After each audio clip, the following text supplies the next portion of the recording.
Hi there, Chris. Hey, how you doing, David?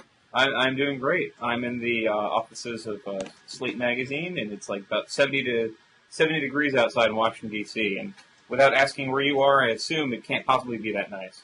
No, I'm in West Palm Beach, Florida. Been here for yeah. a while, and the beach is nice, and the sun is warm. So, I was in Naples over the weekend, and then before that, in Orlando, chasing down Herman Cain. So, been all over the state here, and can't complain too much. Well, we should introduce ourselves first, or third, whatever the actual order is now. I'm Dave Weigel. I write about politics for Slate magazine. And I'm Chris Moody, political reporter with Yahoo News. Yeah, we cross each other on the trail quite often. I've been off for a little while now, and I'll head back later. You had the good insight to go back to Florida and follow people in a state that's not completely saturated with media. Yeah, how many media show up at the things you go to? Well, it's really interesting. The Herman Cain event where I was at in Orlando a couple of weeks ago, Cain spoke at a place called the Holy Land Experience, which is basically a Disneyland where instead of Mickey Mouse, there's Jesus and Roman soldiers, and they do crucifixions and resurrections throughout the day and basically recreate the Passion Mickey Mouse story. Yeah, Mickey Mouse, yeah. Or of Jesus. Of Jesus, not of Mickey Mouse. That's been done, but anyway. They crucified Jesus, not Mickey Mouse. Yeah. So Herman Cain spoke there, and there was actually only one other reporter, one from the Washington Post, who was there. I was in Naples with Newt Gingrich over the weekend, and there was the embeds who were there and the local reporters, but there really weren't that many people. It wasn't too highly saturated, so we were able to get some good time with Newt. He spent the 2 days after Thanksgiving over in Naples, and to kind of give you an idea of what that's like there, Naples is a very wealthy, mostly elderly, conservative enclave. I've been there. It's the home of Rick Scott, I think. He actually lives there. Well, I'm sure he's welcome there. Newt was certainly welcomed with open arms in this town.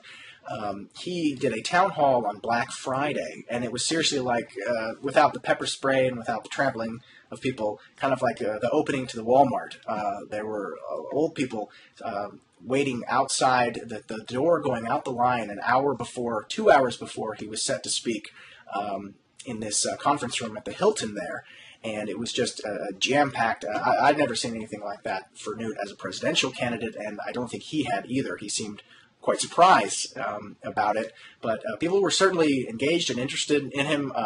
When all the seats filled up, there was a bunch of white-haired senior citizens sitting on the carpet on the floor, in the front row. So, he was packing a big house, and there's at least 700 or 800 people there. And then the next day, he did a book signing in Naples at the Books A Million, and same thing. One guy even showed up 27 hours early to get the first ticket to be the first in line to see him. So. There's a little Newtmentum in Southwest Florida, and it'll be interesting to see if it translates for the rest of the country. Well, so you actually got to interview him, and the interview's pretty great. This is when I was mistakenly talking down the possibility of a Newt surge. I don't know why I was, because it makes sense that everyone gets their chance to surge. I think it was just I was being too slatey and not wanting to write the same thing everyone else would, which is that this campaign is so crazy that everyone will get a chance. But when I was talking it down, among the factors I included was just that he will say so many random things and come up with so many random policies on the fly that this has burned him in the past with the base and will burn him again. But with your interview with you, he's doing it again. Mm-hmm. I don't expect this one interview to be reflected in polls today. But it's kind of extraordinary. It's like every answer he gets to give, he finds some way to introduce a new policy out of nowhere. He does. You can tell that the wheels are really churning with him. He's always thinking about possibilities, and it seems that when you're talking to him, it's not always, here's what we will do and I'm going to put it in writing. It's, here's the idea that's dancing around in my head right now. We could do this, we could do that. For example, since we were in Florida, I asked him about Cuban policy. Would you continue the embargo on Cuba? Obama has opened up a couple of flights. How would you handle the situation there? And he just says, well, we could give everybody radios, we could subsidize them, and that's just kind of off the top of his head, just something that he would be interested in doing. And the sense that I get, people are putting him forth as the conservative alternative to Romney, but he does seem to have this pragmatic thinking streak to him, where it's not just bound by ideology. He's a kind of guy that looks at public policy and thinks of myriad ways to fix it. We saw that in immigration. So this whole building up as the conservative alternative might not last very long, but that's what he wants people to think. And but Newt will be Newt.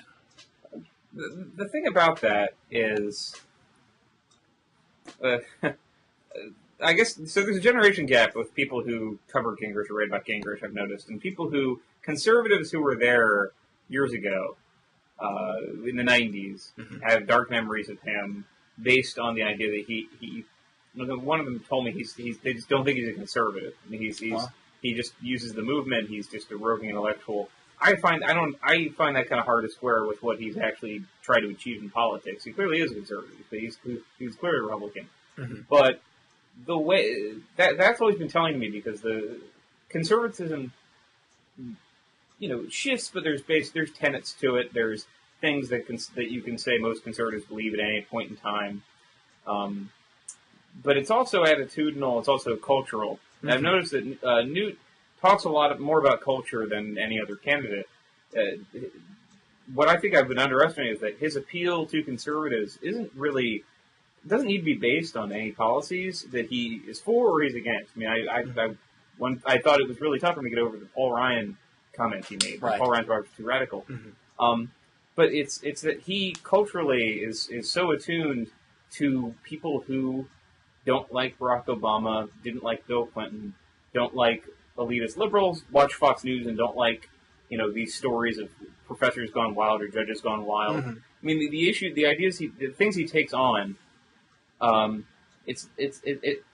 there is like a philosophical center, maybe, but less important than that is he just has a knee-jerk response to everything that makes them angry too.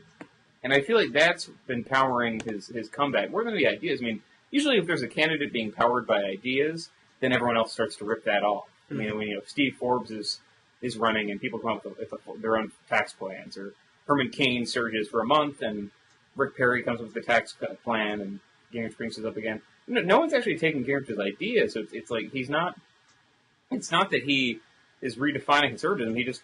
He's able to appeal to conservatives by just finding having approaching things with the same attitude they do and the same kind of contempt for things that they have. Well, I think a lot of, at least the Republicans here in Southwest Florida and South Florida that I've spoken to, there's this sense that, Newt Gingrich is our security blanket. We know him. He's been around for a long time. He fought the good fight against people we don't like, and we trust that he'll do it again. And there's this unease with a guy like Mitt Romney, who they say, okay, he's done these couple of things, but I just don't know if he's going to fight for us. And so it's like they say, okay, well, we can get behind Gingrich. And if Gingrich isn't the guy, they say, well, okay, Mitt's not bad. He's our second choice. We're not going to vote for Barack Obama. This is obviously the Republicans speaking. Yeah. But you're right about conservative policies shifting. Well that the individual mandate came from a scholar at the Heritage Foundation and was a pretty strong conservative idea many, many years ago, and now that's been flipped on its head, and all these guys have to scramble to try to justify it. And Newt supported the individual mandate in certain contexts many years ago, but in the aggregate, in the full, they see him as the fighter on their side. Right? Yeah, I don't think they can. He's kind of tried to define what he did in politics in an interesting way, where he brings up welfare reform, but he brings it up after balancing the budget and after quarters of economic growth. And all these things that you can't really say just the Speaker of the House did. But the things, he doesn't actually talk about that specifically about his record. It's just that they remember him being hated by the media, and they like that he's hated by the media now. Actually, who is it? Stan Evans had a one-liner that I'll have to paraphrase because it's not right in front of me. But he was one of the conservatives who really always hated Nixon for being too liberal, and he said in 1974 or 5, I didn't like Nixon until Watergate. And there's just a certain type of conservative voter who just reward somebody who's hated by the media above all else. Now, there are limits to this, and I feel like Michelle Bachmann and these other candidates have found them, because if you're hated by the media but you're incompetent, then eventually, I mean, conservatives won't run to the media and say, this person is stupid, I won't vote for them anymore. They'll attack the media for reporting on this, and then they'll slowly back away from them. Whereas Gingrich is hated, but he's also smart enough to deal with it. He is smart enough to deal with it, and he has had to channel his... I mean, he's got in his gut is a longing to debate and a longing to fight and have public battles over things, and he's channeled that toward the media and the public. We've seen this in the debates when someone will ask a question, and almost everyone he's like, well, first of all, you're stupid. Second of all, let me talk about something else. He told me, I asked him in the interview, what's the toughest thing what's the thing you've learned about yourself running for president? And I asked all the candidates this as much as I can, and he had a very interesting answer. He said, I've been really impressed with my ability not to go on the attack against other Republicans. I've restrained myself, and so he has, every time you try to pit him against Romney or another candidate, he'll say, I'm not going to do that. My opponent is Barack Obama. What I got a sense of from him is that's very difficult for him to say that. He has to force that out because everything inside of him wants to go, let me tell you what's wrong with Mitt Romney. But he's not doing that, and he said he was impressed at how well he's done. He's a very humble guy. Well, he's never been in a position quite like this, where he's been relevant in public politics, but also seen as not threatening until very recently. I mean, he went through 10 debates or something with no one bothering to attack him, so he hasn't really grappled. And I guess that was another reason I was thinking his surge could not last. Is that the one time the mandate came up with Romney, it was pretty classic Newt, where he denied the concept and denied the fact, and then admitted the fact within like 20 seconds. That when Romney pointed out he inherited for the mandate, indeed they were. I mean, there is a long record here. But do you find, so you're covering Newt from there. I'm not sure how much on the side you're talking to the usual Republican strategists, but isn't it difficult to find Republican strategists who actually think Newt will be the nominee, who don't work for Newt himself? Yeah, I don't think that they were prepared for this happening. You kind of called it that everyone's going to get their little surge, but this is happening so close to the primaries and the caucuses that it might actually matter this time. And I think it's just kind of catching them off guard. And they don't see anybody else as the anti-Romney up until this point, and so Gingrich could be, the last one with the big surge. And so they might just be coming around to maybe being open to the possibility. At first, they just thought it wasn't even in the realm of possibility, and it might take some while to adjust to kind of this new reality, right? Well, I guess it is, but the way he's being covered. Now, this has been distorted in the last week by the fact that we had a debate right before a big Thanksgiving holiday and reporters were not working. Things like this, actually happen. I don't know how stuff gets covered. Could be like there were stories that died out. But, your interview shows that if you just talk to him about anything, he will endorse any idea. Elsewhere in the interview, he talks about Rick Scott's idea. Well, he didn't talk about Rick Scott's idea. He kind of just meanders into this idea of giving drug tests to everyone who gets any government benefit at all. On a federal level, not just on a state. On a federal level. Yeah. And before that, there was something that in the debate on November 22nd, he got in this immigration thicket. Again, he proved that he's a better politician than some of these guys because he didn't get stuck too deep and he kept it pretty general. But afterward, Phil Klein from the American Spectator was asking him and Mitt Romney was attacking him to clear up their policies, and Romney basically gave a non-answer multiple times.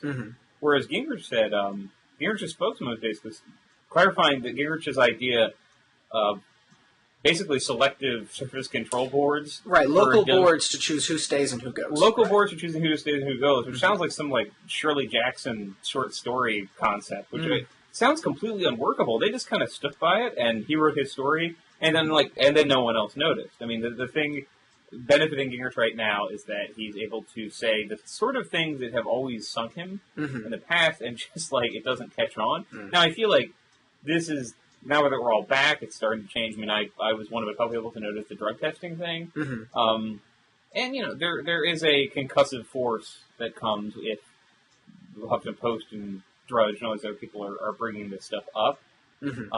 So we saw this with Kane. Every Republican voter would tell pollsters, not everyone, a preponderance of Republican voters would tell pollsters that they were going to stand by Kane despite his scandal, and then they didn't. And it just takes 2 weeks to show up in polls. So, so far, like Gingrich's. Do you think it's just a lapse in polling, or do you think Gingrich there's a reason Gingrich can get away with coming up with weird ideas that might not work? Well, he's very articulate at spelling them out. But I mean, let's unpack this idea of the community boards. I mean, you can see that a community board in San Francisco saying, well, everybody stays, and then a community board somewhere else, maybe somewhere in Alabama or something, saying you're all out of here. I just don't see. And these are unelected bureaucrats. You use the term citizens, local citizens, but it's unelected. People on a board deciding who gets to stay and who goes, and you can just imagine this being fraught with peril and lawsuits. I just don't see how this would possibly work as a functioning public policy. I mean, how do they even do this on a national scale? Well, I don't see. It sounds like it could become a witch hunt, right? Citizenship is something that you'd have to get federally. You have to get a green card federally too. I mean, the idea of there's this sort of absurdity if you keep just saying devolve this function, that function to the states. It's a great answer. I mean, it's actually something Democrats, when immigration was a tougher issue, they would say the same thing. It was a great, and this is what Democrats. This is where the not Social Security cards, the driver's licenses for illegal immigrants came from. Oh, it doesn't work, so let's have states figure out their own plans, and that was less giving somebody a license to identify them was less complicated than something where they should stay in the country. Maybe it's similar level of complication. And that was a huge mess that Democrats who ran the state couldn't figure out for themselves. So he's in the zone where he can say this stuff and no one takes it quite so seriously. Compared to for whatever reason, Kane, I think because he was new, maybe captured the attention in this way. And you did a lot of Kane reporting in interviews too, where he would say something kind of off, and everyone would report it. It would be on the Daily Show immediately. Even stuff like this, put crocodiles along the border. Right. I recognize that as a joke. I think he was making fun of how Obama, to say that people were stupid and unrealistic about immigration, would say that. But it was reported as national news that this crazy idiot had these crazy ideas. And is it just that our impression of Gingrich is so set in stone that he can say anything and never get accountable? That could be it, that he's been around so long. I mean, that might be why the stories of infidelity over the past decades just haven't stuck, because we all know about it. People know Newt. They've heard these before, and they've gotten used to, they've come to grips with this, so to speak. It was really interesting watching Newt speak to those 800 people in Naples and articulating his immigration plan. It was though he was able to just shift all of them to become these compassionate conservatives supporting a certain form of amnesty by the end. He had them in the palm of his hand, and by the end, most of them agreed with him. Like, oh yeah, we shouldn't, deport people that have been here for 25 years, where they might have been like, get them all out. They came illegally just a couple days before. So it is interesting how he has this ability to try to reason and articulate these things, and people buy it. They can agree with it. But which people? Because it's going to, he can get out of these quandaries when he's debating. Republicans, none of them are actually terrible debaters, but none of whom are interested in picking him apart, or who have. I mean, Romney kind of attacked him. He survived the exchange. He got out of the. But this stuff, I mean, does he get to a general election and have this stuff not impact him in any way? I don't think so.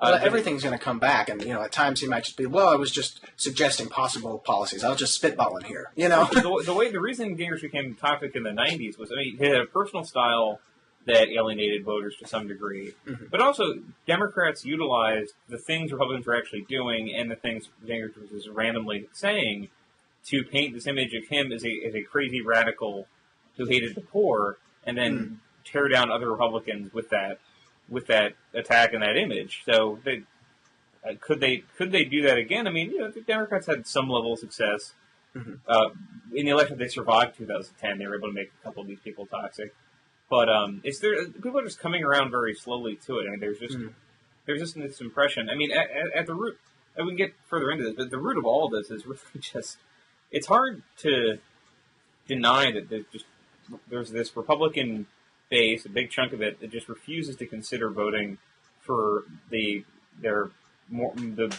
media frontrunner who is a Mormon.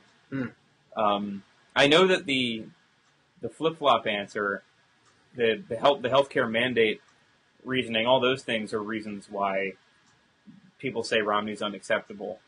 But it's just hard to look at polls that show this guy, in second or third place in South Carolina, suffering in Iowa still. And it's hard. You've probably met voters who will say outright that they just don't like Mormonism, right? I haven't seen too many of that they, I haven't broached that a lot. I mean, we did have the pastor in Texas that were just unashamedly saying, he's a cultist. Oh, yeah. And people, there are some people who agree with that. I mean, it's the official line of the Southern Baptist Convention that Mormonism is a cult. However, the people I've met actually seem to be able to overlook that, and they take the anybody but Obama approach, and they, as far as they're concerned, they'd rather have a Mormon that might be conservative-ish than a guy like Barack Obama, who they just don't trust at all, and they've determined that they don't like at all. So I don't think you're going to have people staying. I don't think you're going to have too many people staying home over the Mormon issue. I think you'll have more hardline, Tea Party conservatives staying home over the principle and ideology issue than you do over the Mormon issue.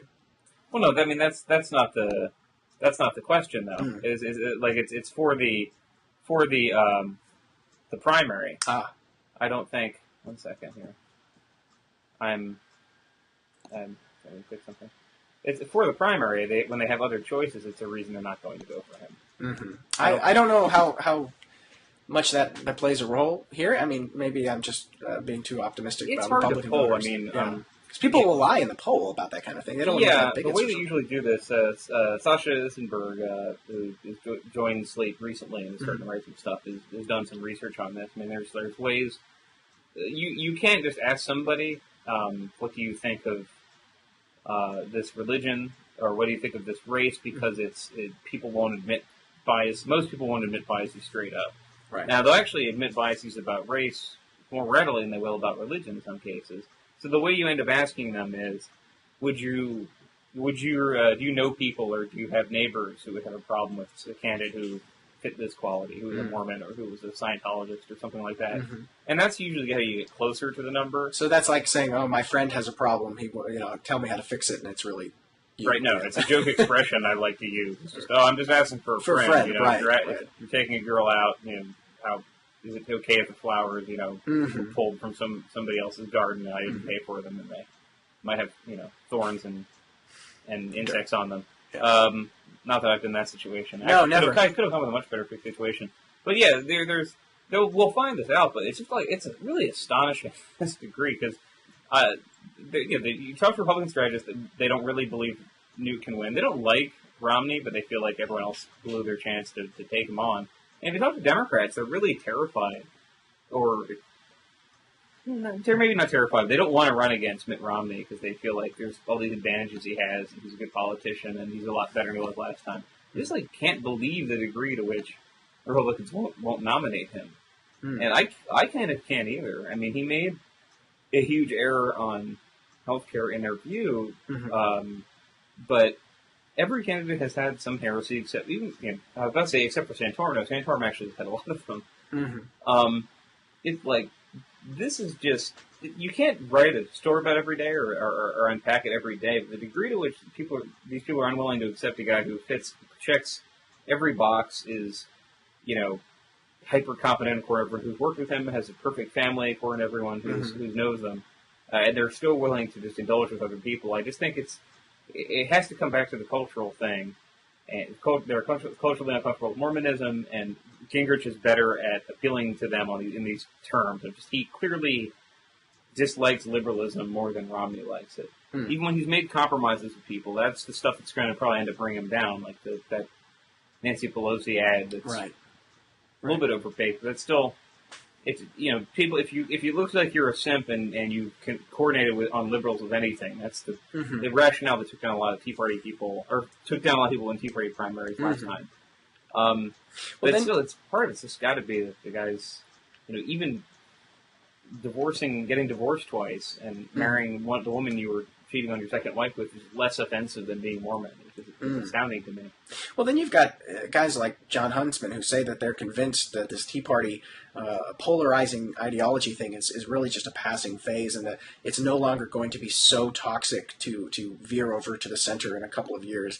Like right now we're in the moment, and it's toxic to have sat on a couch on the beach with Nancy Pelosi or whatever that ad was, or it was in front of the Capitol building or whatever that was. But I wonder if this era will pass, where it won't be looked upon as so horrible when you did pass a bill to get something done. That you maybe compromised. To answer the question, I just feel like there is if you're a Baptist, there is a narrative or a Methodist or whatever, and a narrative for the guy who cheated on his wife, and right. It's that he made a mistake and has fixed the mistake. I mean, George Bush was a drunk and he stopped being a drunk. Mm-hmm. Ronald Reagan got divorced too, etc. There was a forgiveness and redemption story. Yeah, but there is no forgiveness and redemption if you belong to a fake version of Christianity. And again, their view is retweet does not equal endorsement. And you still are. I mean, it's like, yeah, right. We would have a nominee tomorrow if Romney gave a press conference like, turns out I was wrong. Me and my family are becoming Southern Baptists. Right. And then he'd be a flip-flopper. He just can't win. He'd be a flip-flopper, but like you'd go to South Carolina and you were going to flip-flop. No, he found Jesus, and all of a sudden we'd have polls of him up by 40, 50 points, and this would be over already. Well, he needs to take a trip to the Holy Land experience, and watch the resurrection. The Holy Land invited all the candidates, and Kane was the only one to take the bait, and there's probably a good reason that no one else went. What else was damaging about being there? I mean, it was wacky. It was great color and stuff. But what was the disadvantage from being there? Well, I think just the wackiness of it. The Jesus riding the Harley Davidson, might off-put some people. It's just for a lot of people that don't come from the background of going to Passion plays, every Easter, or who don't understand the importance of the reenactment of the reenactment of the Passion. I think a lot of people that might look weird outside of circles, I mean, not for everybody, but I think at least in the elite sectors of the country, it's kind of a bizarre thing to do. I don't know of another candidate that has done something like that. However, Herman Cain has always said that Cain will be Cain, and you cannot change him, and this has been the truth for this entire campaign. And I've really enjoyed him, covering him because of that. So, oh no, totally. It's a fun case to cover. I mean, speaking of both of elitism and of letting people be people. I guess like the news today as we're talking is that Barney Frank is retiring. Mm-hmm. That came as a shock to me. I don't know about you if you saw this coming. There weren't really guys who retire are pretty good usually about clamping up unless they're bad fundraisers. That's usually the metric everyone watches, and he'd been fundraising fine. Massachusetts was redistricting, and his district was going to, as he said in his announcement leaving, that his district just included all, a half a district's worth of new voters that he would have to meet and campaign for. He just didn't want to campaign and meet them. Sure. I mean, this is, it is weird that candidates, there's an art, I guess, to making it look like somebody is being themselves at all times. If somebody's themselves at all times, making a debut in national politics, you can implode pretty quickly. Like Herman Cain, frankly, if that had something to do with his scandal, something to do with his unwillingness to step out of his comfort zone on policy. That Frank had just been so entrenched that he kind of said whatever he likes. In his retirement speech, he basically says, look, I couldn't win this new district. I also hate the way the media works now and that it's so polarized. Yeah. And I don't want to campaign more because frankly there's a lot of people I don't like. It was refreshing. It was refreshing. Well, this is how Barney Frank always is. You've covered the Hill with me, chasing him down the hallway, and he always has something to say that's going to make news or make you feel bad in a funny way. It's never going to be boring with him, and so I guess there's all sorts of surprises with him. But I'm trying to figure out what is being lost with him leaving, because Charlie Gonzalez also leaving. That's not getting as much attention. It was really, unless you're like political history nerd and you care about, Charlie Gonzalez inherited the seat from his father, and he was going for a record of how long somebody could hold a seat in the family, which will never be broken because John Dingell will live forever.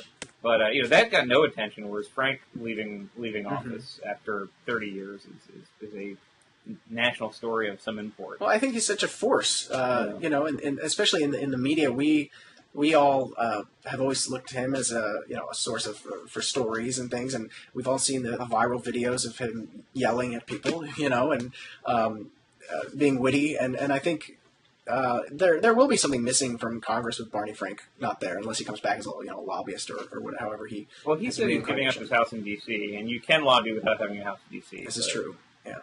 He said he didn't want to lobby because he doesn't want to talk to people that much, and you think this. Some people who become successful lobbyists are also personally unpleasant. If they know how to use clout.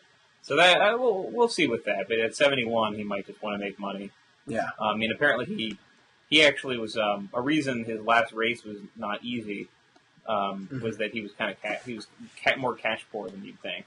Oh, he had to put a bunch of his own dough into the race, which raised a lot of eyebrows and focused a lot of attention there. And what was the name of the Tea Party candidate? Sean Belot. Sean, yeah. I wonder if he'll be back or if he's running again. He might run again, although it's a different district. I mean, there's a lot of strong candidates that Massachusetts might get. If Democrats aren't holding every seat in Massachusetts, they're not doing very well. But no, I'm trying to figure out what exactly Democrats are losing with him, because it's a lot of the guys who retire, especially in the Senate, we end up getting the same line that they represent some era that we're never going to have back. That these lions in the Senate, especially that upper house, there's the spirit of comedy and people getting things done, and the new guys don't know how to do that.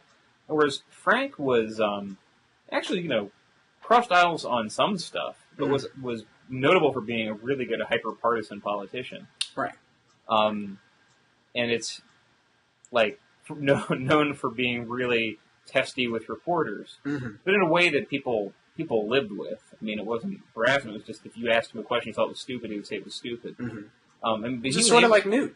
Sort of like Newt. Yeah. But he was able to endure, also like Newt, well, kind of. I mean, Newt collapsed and now has come back in the weird, ephemeral world of a presidential candidate who, has good poll numbers, which, as we all know, can disappear immediately. Right. And that's not as much of a comeback as Frank, coming out of the closet, which was scandalous when he did it, and then, having a sex scandal he was tied up in, not him personally, but, his house. Right. Surviving that completely, I mean, he was able, as a hyper-partisan brainy guy, to survive this, but, I mean, not just that, but there's not really, like, a surplus of, I was going to say largely Democrats, but not a surplus of people in politics who are that willing to be that abrasive all the time.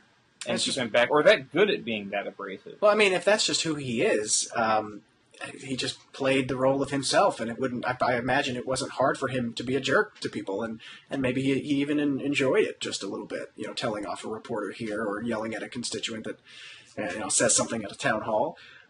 If that's just who he is, then let Herman Cain be Herman Cain. Let Frank be Frank.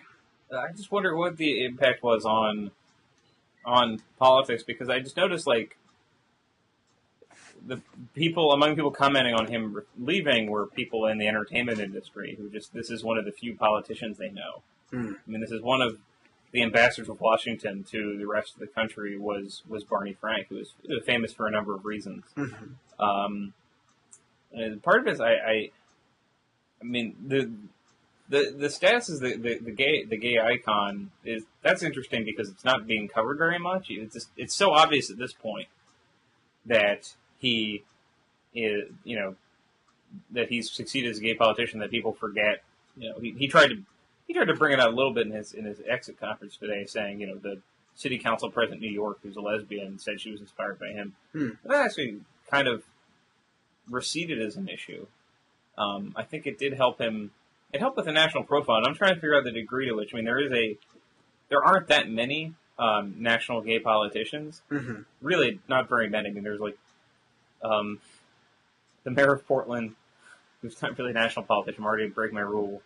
Yeah, they're hard Frank, to find. Right. Or Congressman Gerald Police, Tammy Baldwin. Not that many, but like the kind of gay politicians, I guess, and activists are guys like Harvey Milk and Larry Kramer, who are extremely abrasive, but in a way that it's just unique in politics. Like they had to be, Harvey Milk to succeed had to be as in your face as like a black civil rights era politician, but is just remembered in so much more, in so many more Disney tones, and that's because he was assassinated. People who get assassinated are remembered, true, in in a kinder fashion.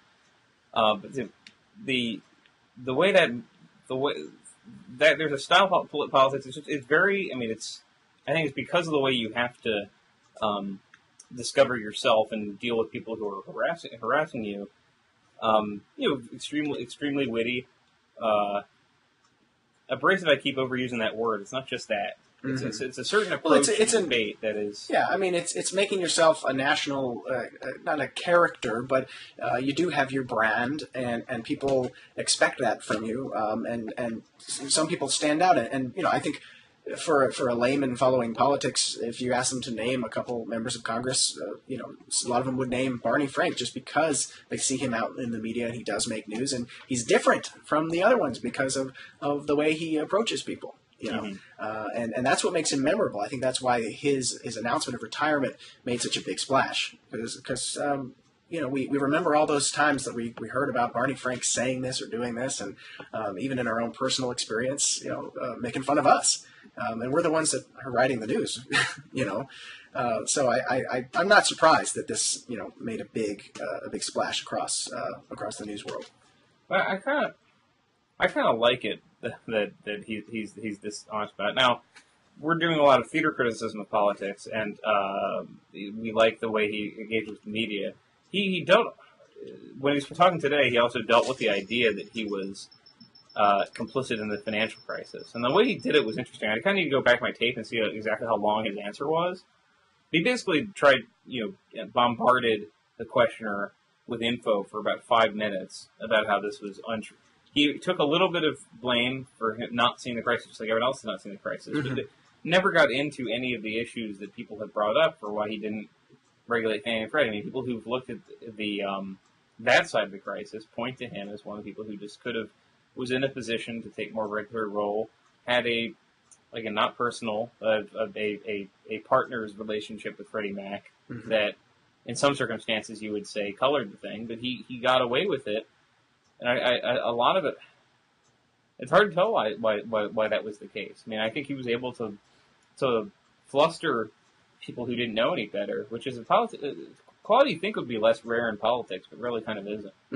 I think you're absolutely right. It will be interesting because Barney Frank is always kind of the boogeyman for a lot of the presidential candidates. You always hear, Michelle Bachmann going after Barney Frank on the campaign trail, and people using him as an example of what's wrong with Washington, at least from the Republican side. So they're really going to have to find somebody else now, right? Because I've heard his name more from presidential candidates and from conservatives than less than Nancy Pelosi, obviously, but he's right up there with the ones they like to attack. Dodd-Frank, yeah.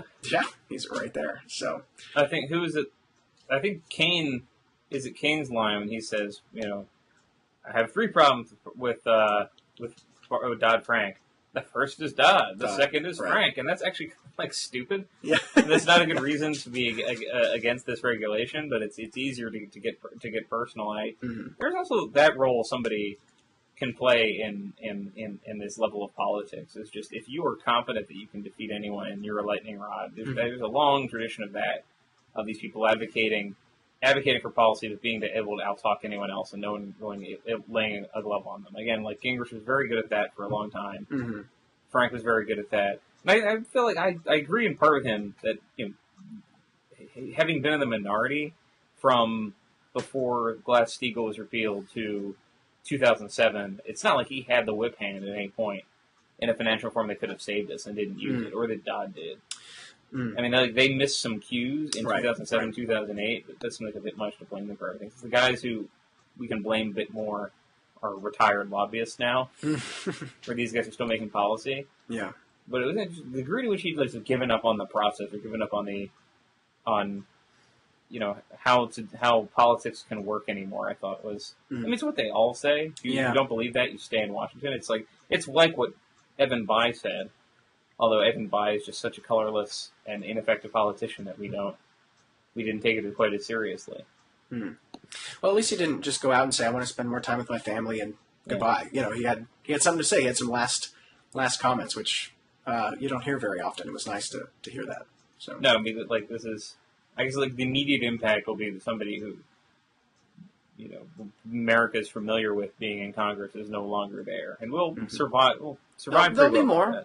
Yeah, there always will be. I mean, this place, Washington, attracts characters, man. And they will flock to this town, and I have no worry of more people taking the spot. But there definitely will be at least a hole, I think, in Congress for a little while. But more people will prop up, I'm sure. Well, so. I think you and I both have things to do on this first day back from a long weekend. I'll let you go. You can let me go if you feel like being that nice, and we'll have to pick this up later. Although somewhere on the trail, theoretically. I mean, it's so nice in Washington that I don't want to leave, but if Florida is also sunny, as you say, maybe I should get down there. You should schedule some stories. There's a lot of stories to tell here in Washington, and more than I thought there would be. But I haven't necessarily had a holiday weekend, so there's a lot more to come from here. But thanks, this was great, and thanks for watching, everybody. Appreciate it. Thank you.